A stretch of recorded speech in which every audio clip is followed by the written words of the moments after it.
Hello students, तो आज की इस वीडियो में आज मैं कक्षा 9वीं वाले विद्यार्थियों को प्रश्नावली 1.11 के प्रश्नों को बताने वाला हूं। तो चलो देख लेते हैं प्रश्नावली 1.11 को। तो देखो, प्रश्नावली 1.11 के जो प्रश्न है वो 4x प्लस 1 दिया हुआ है और गुणा करना है x प्लस 5 को। लेकिन जो गुणा रहेगा वो आपका उधर्व तिर्याभ्याम विधि से रहेगा। उधर्व तिर्याभ्याम विधि जानते हो ना क्या होता है? ये जो होता है इकाई इकाई वाला आप लोगों ने पढ़ा होगा, है ना। और दहाई दहाई दहाई के साथ फिर इन दोनों का ऐसा गुणा होता है ना। तो यही जो विधि है यही क्या कहलाता है? उधर्व तिर्याभ्याम विधि कहलाता है। तो जब हम पहले प्रश्न को उधर्व तिर्याभ्याम विधि से हल करेंगे तो ये जो 1 और 5 है, क्योंकि ये दोनों अब क्या है? संख्या है। पहले उधर्व तिर्याभ्याम विधि से संख्या वाले को हल करते, जैसे 95 और 15 ऐसा कुछ दिया है ना। तो इसको हल करते थे, कैसे हल करते थे कि भाई इकाई का इकाई के साथ, दहाई का दहाई के साथ, फिर इन दोनों का ऐसा गुणा, है ना। तो जैसे कि यहाँ पे 5 5 है, फिर 95 और 15, तो इन दोनों का ऐसा गुणा करते थे और फिर 9 और 1 का गुणा इस तरीके से। ठीक है, तो ये कितना हो गया? 5 पंचे 25, 25 हो रहा है। और ये कितना होगा? 5 निया 45, है ना, 45, और 5 एकम 5 प्लस 5, और ये 9 एकम 9, इस तरीके से होता था ना, और खंड करते थे।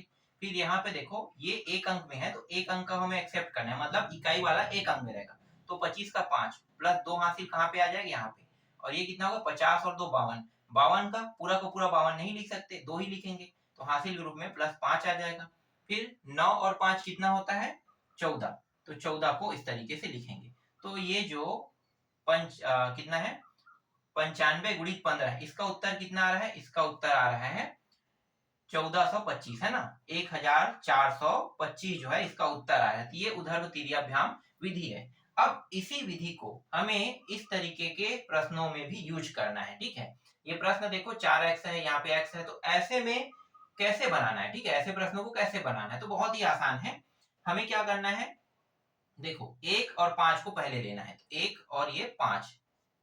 ठीक है, 1 और 5 का गुणा पहले करेंगे। फिर 1 2, दो संख्या ये हो गया, 1 और 2, 1 और 2, तो इनको 1 और 2, 1 और 2, मतलब 2 का जोड़ा वाला, तो ये हो गया 4x और प्लस 1, है ना। तो प्लस 1 इस तरीके से, और फिर यहाँ पे x प्लस 5, इनका तिर्या गुणा ऐसा करना है। ठीक है, अब बचा क्या है? 4x plus x, 4x plus x, इनका भी साथ में इस तरीके से गुणा। अब नीचे में इस तरीके से एक लाइन खींच देना है। फिर 5 एकम 5 एक बार गया। ठीक है, ये अलग कर लेते हैं क्योंकि ये अलग खंड है, ये अलग खंड है, ये अलग खंड है, 3 खंड बन रहा है। ठीक है, थोड़ा थोड़ा गैप दिखाई दे रहा है, मतलब 3 खंडों में ये रहेगा, तो 3 खंड कर लेते हैं। ठीक है, इस तरीके से। अब 5 चौक 20, ठीक है, तो ये 20, 40 लिख रहा था, 40 नहीं 20, 20 और x है तो ये 20x है। ठीक है, ये दोनों प्लस वाला है तो प्लस कर लेते हैं, ये प्लस। फिर x का गुणा किसके साथ? 1 के साथ, तो ये x बस रहेगा। ठीक, इस तरीके से। फिर ये 4 और x दोनों में, तो 4x का वर्ग। अब इसे आगे हल करते हैं, तो नीचे में जो मेन उत्तर आएगा उसको लिखते जाएंगे। तो यहाँ पे 5 आ गया, 20 और 1 कितना हो गया? 21, 21 x हो गया, है ना। और यहाँ पे क्या रहेगा? प्लस। ठीक है, देखो दोनों प्लस है तो प्लस में रहेगा, फिर यहाँ भी प्लस में रहेगा, और ये 4x का वर्ग। यही क्या है? ये जो पहले प्रश्न है इसका उत्तर है। तो 4x का वर्ग प्लस 21x प्लस 5 जो है ये पहले प्रश्न का उत्तर है। ठीक, समझ में आ गया? इस तरीके से उधर्व तिर्याभ्याम विधि में प्रश्नों को बनाना है। क्लियर? चलो अब सेकेंड प्रश्न को बनाते हैं, इसको मिटा देते हैं।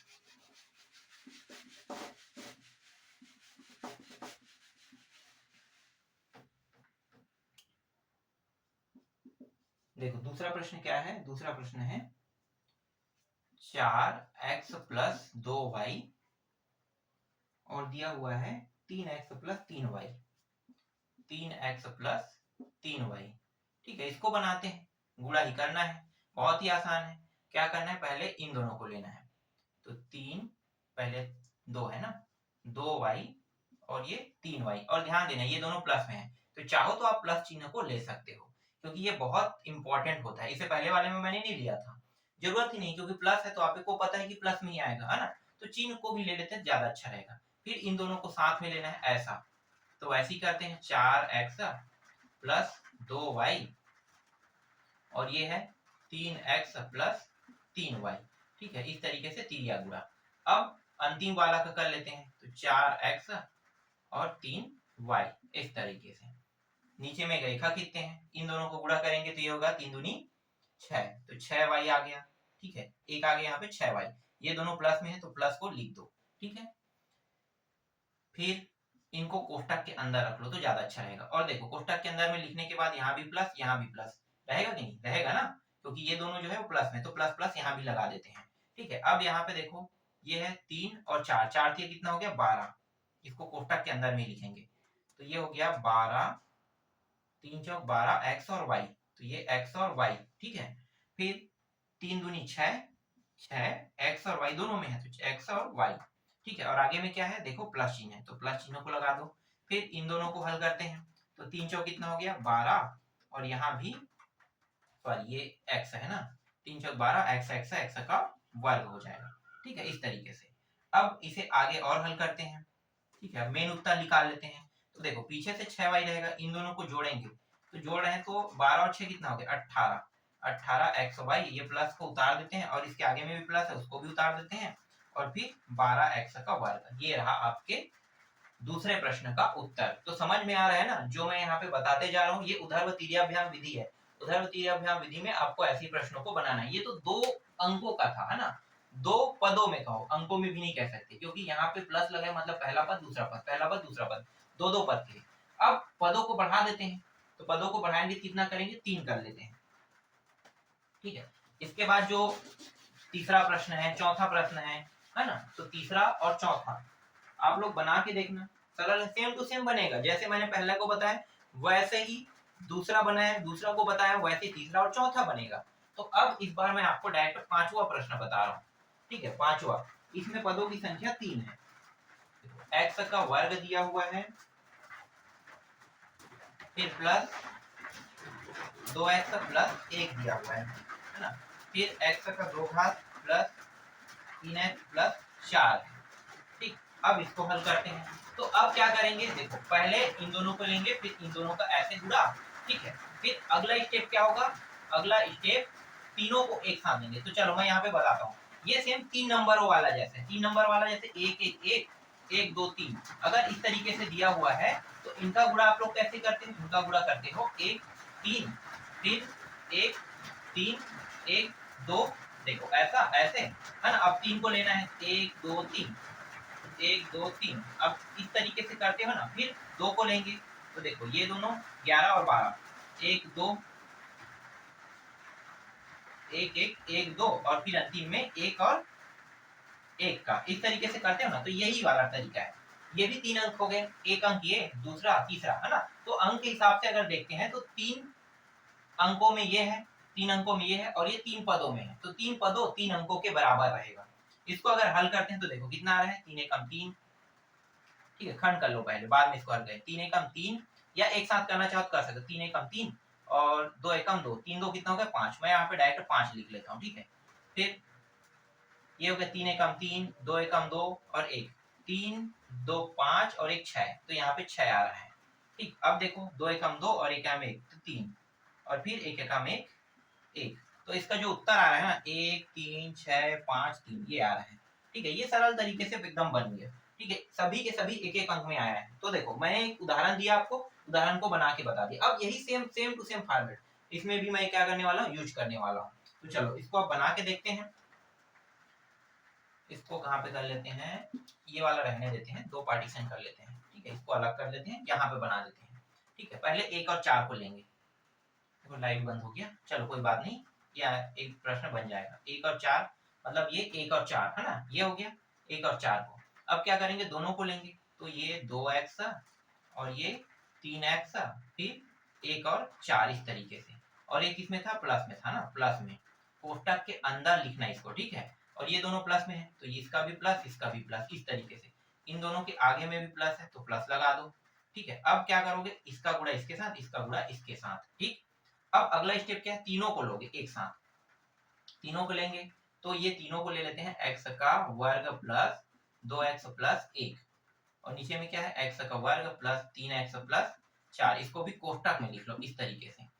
इसका गुणा इसके साथ, इसका गुणा इसके साथ, इसका गुणा इसके साथ, देख लो यही वाला स्टेप है ना। यहाँ पे 3 पद है और इसमें 3 अंक है, तो बस अंक और पद बस में थोड़ा सा अंतर दिया है, बाकी सब सेम है। ये पूरा प्लस में है तो प्लस में लिख लो, यहाँ भी ठीक है, पूरा प्लस में प्लस में लिखेंगे। फिर अब 2 अंकों को लेंगे, अब वापस क्या आ रहे हैं, अब इधर के 2 अंकों को लेंगे, तो ये x वर्ग प्लस 2x, x के वर्ग प्लस 2x, और यहाँ भी x वर्ग प्लस 3x को इस तरीके से लेंगे। x ही ना, y तो नहीं है ना, एक बार देख लेता हूँ। ठीक है, x वाला है, ठीक है, ये और ये क्लियर। और यहाँ भी प्लस लेंगे, फिर अंतिम में क्या है, सिर्फ इन दोनों को, तो ये x का वर्ग और ये रहा x का वर्ग। अब हल कर लेते हैं, तो देखो ये दोनों 4 एकम 4 गुणा करेंगे तो 4 एकम 4 आएगा। ठीक है, यहाँ पे क्या लगेगा, देखो दोनों प्लस में है तो प्लस में लिखेंगे। ठीक है, अब अगला देखो कोष्ठक के अंदर लिखेंगे, ठीक है, इसके मान को, तो ये हो गया 2x, आप आगे में भी लिख सकते हो। ठीक है, और यहाँ पे प्लस लगा दो, फिर 3x, ठीक है, प्लस है, सभी के सभी प्लस में, 2x प्लस 3x, फिर प्लस, क्योंकि ये दोनों के आगे में क्या लगा है, प्लस लगा है, फिर 4x, देखो यहाँ पे आगे में लिख लेते हैं 4x का वर्ग, 4 और x एक वर्ग गुणा, फिर प्लस लगा दो, फिर 3x करते हैं, 3x और 2 5 है ना, तो 3 दूनी सारी 6x का वर्ग, ये दोनों को करते हैं 6x का वर्ग, फिर प्लस, फिर x का वर्ग, इस तरीके से। ठीक, अब इन दोनों को करते हैं, तो ये ऐसा और ऐसा होगा। ठीक है, तो ये हो जाएगा 3x का 3 घात, 3x का 3 घात, और ये हो जाएगा, यहाँ भी 2 है, ठीक है 2 है, फिर प्लस 2x का ये 3 घात, इसको भी कोष्ठक में रखो, हाँ यहाँ भी प्लस था ना और यहाँ भी प्लस, फिर ये दोनों x का 4 घात हो जाएगा।